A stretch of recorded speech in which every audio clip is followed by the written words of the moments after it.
Assalamu alaikum wa rahmatullahi wa barakatuh.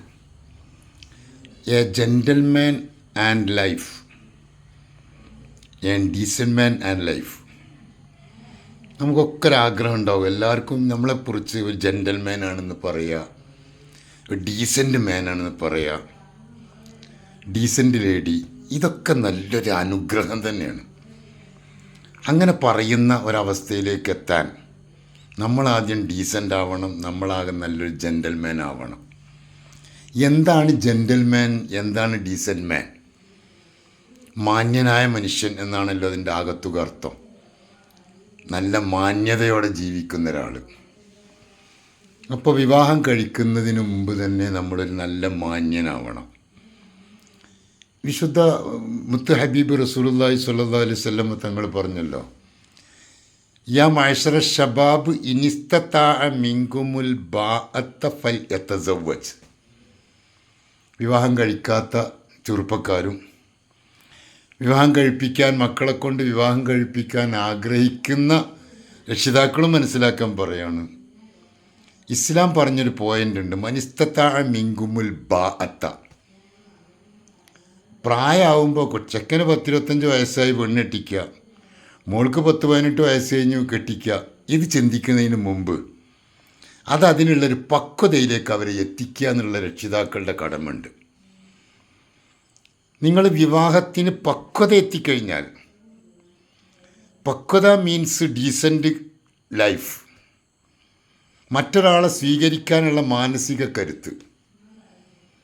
തൻ്റെ partner കൂടെ ഇനി ഉണ്ടാകും, ഞാൻ ഒറ്റയ്ക്കല്ല, എൻ്റെ ജീവിത പങ്കാളി, ലൈഫ് കമ്പനിയുടെ പാർട്ട്ണർ എൻ്റെ കൂടെ ഇനി വരാൻ പോവുകയാണ് എന്ന് പെണ്ണും ആണും ചിന്തിക്കുന്നൊരവസ്ഥയും അവരെ സ്വീകരിക്കാനുള്ളൊരു മാന്യമായ ഒരു പക്വതയും നിങ്ങൾക്കുണ്ടെങ്കിൽ ഫല്യതസവ്വജ്, കല്യാണം കഴിക്കട്ടെ എന്നാണ്.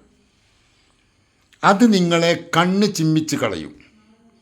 അന്യ സ്ത്രീകളെ വൈകാരികമായി ശ്രദ്ധിക്കുന്നതിൽ നിന്ന് നിങ്ങളെ കണ്ണ് ചിമ്മിച്ച് കളയും. അഹ്സനുലിൽ ഫർജ്, നിങ്ങളെ ഗുഹ്യസ്ഥാനത്തെ അനാവശ്യമായി രംഗത്ത് നിന്ന് രക്ഷപ്പെടുത്തും. ഇനി ഒരുത്തനതിന് കഴിയില്ലെങ്കിൽ ഫഇല്ലം യസ്തത്യ, അങ്ങനെ ഒരാളെ സ്വീകരിക്കാനുള്ള പാകത അവനില്ല എങ്കിൽ നിങ്ങളൊരു പെൺകുട്ടിയുടെ ജീവിതം നശിപ്പിക്കരുത്, ഒരു പുരുഷൻ്റെ ജീവിതം നിങ്ങൾ നശിപ്പിക്കരുത്. ഫല്യസും അവർ നോമ്പ് നോറ്റിട്ട് വികാരവിചാരങ്ങളൊക്കെ ഒതുക്കി ജീവിക്കട്ടെ. സെക്സ് എന്നത് അള്ളാഹു തരുന്ന നല്ലൊരു ഗിഫ്റ്റാണ്. സെക്സ് എന്നത് നമ്മുടെ മൈൻഡിലാണ്, അതൊരു പ്രത്യേക നരമ്പാണ്. അത് ആക്റ്റീവ് ആവുക എന്നത് വെറും സെക്സിന് വേണ്ടി മാത്രമല്ല, നമ്മുടെ ജീവിതം തന്നെ നമുക്ക് നല്ലൊരു ഉണർവുണ്ടാക്കിയെടുക്കാൻ അത് അത്യാവശ്യമാണ്. സെക്സ് ഇല്ലാത്തൊരു മനുഷ്യൻ പിന്നെ എന്തിന് ജീവിക്കണം, എന്ത് കല്യാണം, എന്ത് ഫാമിലി, എന്ത് ലൈഫ്, ഒന്നുമില്ല. അപ്പോൾ അള്ളാഹു തരുന്ന നിഅമത്താണ് സെക്സ്. അത് വെറും ഒരു പാർട്ട്ണറെ തിരഞ്ഞെടുക്കുമ്പോൾ വെറും ബോഡി കോണ്ടാക്റ്റിങ് മാത്രമല്ല, അതിനേക്കാളൊക്കെ അപ്പുറം അവരുമായുള്ള സഹവാസവും നമ്മുടെ മനസ്സിൽ അവരോടുള്ള ആ കെയറിങ്ങുമാണ് നമ്മുടെ ജീവിതം ഭംഗിയാക്കുന്നത്. ഒരു പെൺകുട്ടി നമ്മുടെ വീട്ടിലേക്ക് കയറി വരുന്നത് ആ വീട്ടിൽ അമ്പരച്ചുംബിയായ വീട് കണ്ടിട്ടോ കാറോ ഫ്രിഡ്ജോ കണ്ടിട്ടല്ല, മറിച്ച് അവളുടെ പാർട്ട്ണർ ഹൃദയം തുറന്നൊരു സ്നേഹമുള്ളവനാവണം എന്നായിരിക്കും ഒരു പെൺകുട്ടിയുടെ മനസ്സിലുണ്ടാവുക. ആ പളുങ്ക് പാത്രമാകുന്ന മോഹത്തെ നീ പൊട്ടിച്ചു കളഞ്ഞാൽ നീ അവളുടെ ഉപ്പയുടെ കൈ പിടിച്ചിട്ട് പറഞ്ഞ വാക്കുകൾ തെറ്റിപ്പോവുകയാണ്. ഉസവ്വിജുക്ക അലാമ അമറല്ല, അള്ളാഹു കൽപ്പിച്ച പ്രകാരമാണ് ഞാൻ നിനക്ക് എൻ്റെ മോളെ തരുന്നത്. ഇംസാക്കിം ബി മഅറൂഫ്, നല്ല സ്നേഹത്തോടെ അവളെല്ലാ നിലക്കും കെയർ ചെയ്ത് ജീവിക്കാൻ നിനക്ക് കഴിയുന്ന അവസ്ഥയിലേക്ക് എത്തുമെന്ന് കരുതിയിട്ടാണ് ഞാൻ നിനക്ക് എൻ്റെ മോളെ തരുന്നത് എന്ന് പരസ്യമായി 4 ആളെ മുന്നിൽ വെച്ചിട്ട് പറഞ്ഞിട്ട് ഞാനത് ഏറ്റെടുത്തു എന്നും പറഞ്ഞുകൊണ്ടാണല്ലോ നമ്മൾ വിവാഹത്തിലേക്ക് എത്തുന്നത്. ഇവിടെ നമ്മൾ തകർന്നു പോയാൽ നമ്മൾ മൊത്തം ആ പറഞ്ഞ കരാറ് തന്നെ തെറ്റിക്കുകയാണ്. അതേപോലെ തന്നെ പെൺകുട്ടി തിരിച്ചും ചിന്തിക്കണം, ഞാനിതുവരെ ഫ്രീ ആയിരുന്നു, ഒറ്റക്കായിരുന്നു, എൻ്റെ ജീവിതത്തിലേക്ക് ഒരു പാർട്ട്ണർ കടന്നു വരികയാണ്. ഫാമിലി ലൈഫ് സെറ്റപ്പ് ചെയ്യാൻ പോവുകയാണ്. ഫാമിലി ആകുന്ന ഒരു നല്ല സെറ്റപ്പിലേക്ക് വരികയാണ്. ഫാമിലി എന്ന് പറഞ്ഞാൽ എന്താണ്? Forgiveness, annoyance, memory, life, happy, ഓരോ സ്പെല്ലിങ്ങിൻ്റെയും.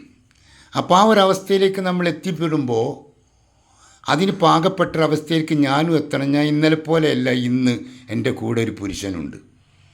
അപ്പോൾ പരസ്പരം സഹകരണവും സ്നേഹവും, കൊടുത്തും മേടിച്ചും വിട്ടുവീഴ്ച ചെയ്തും, ഫാമിലിയിലെ ആദ്യത്തെ FN ഫോർഗീവ്നെസ് ആണ്. വിട്ടുവീഴ്ച ചെയ്തും ജീവിക്കാനുള്ളൊരു മനക്കരുത്ത് അവർക്കും ഉണ്ടാവണം. അങ്ങനെ ജീവിക്കുമ്പോഴാണ് മാന്യൻ എന്ന് പറഞ്ഞ മാന്യമായ കുടുംബം, മാന്യതയുള്ള പെണ്ണും മാന്യതയുള്ള ആണും, അങ്ങനെ ജീവിക്കാനുള്ള ശ്രമം നടത്തണം. അപ്പോഴാണ് നമുക്ക് ജീവിതത്തിലുടനീളം സന്തോഷം ഉണ്ടാവുകയുള്ളൂ. ഫാമിലി ലൈഫ് പൊട്ടിപ്പോകുന്ന ആൾ, വിഷമിക്കുന്ന ആൾ, അവരെ ജീവിതത്തിലൊക്കെ ബർക്കത്ത് നഷ്ടപ്പെടും. അയാളെ ബിസിനസ് തകരും, ബിസിനസ്സിൽ പ്രശ്നം ഉണ്ടാവും, അയാളെ ജോലിയിൽ പ്രശ്നം ഉണ്ടാകും, മാനസികമായി വലിയ പ്രശ്നം തന്നെയാണ്. അപ്പോൾ റസൂലുള്ളാഹി സ്വല്ലല്ലാഹു അലൈഹി വസല്ലം പറഞ്ഞു, നിങ്ങളിൽ ഏറ്റവും നല്ല ഡീസൻറ്റ് മാൻ ആരാ, ജെൻറ്റിൽമാൻ ആരാണ്, മാന്യനായ മനുഷ്യനാരാണ്? ഖിയാറു കുല്ലി അഹ്ലി, അവൻ്റെ ഭാര്യയോട് മക്കളോട് നല്ല നിലയിൽ പെരുമാറുന്നവനാണ്. അവനാണ് യഥാർത്ഥത്തിൽ ഡീസൻറ്റ് മാൻ. പുറത്ത് ഡീസൻ്റ് ഉണ്ടാവുക, അകത്ത് ഡീസൻ്റ് കുറയുക, അത് മാന്യതല്ല, കപടമാന്യനാണ്. പകൽമാന്യം എന്നൊക്കെ പറയും അവരെക്കുറിച്ച്.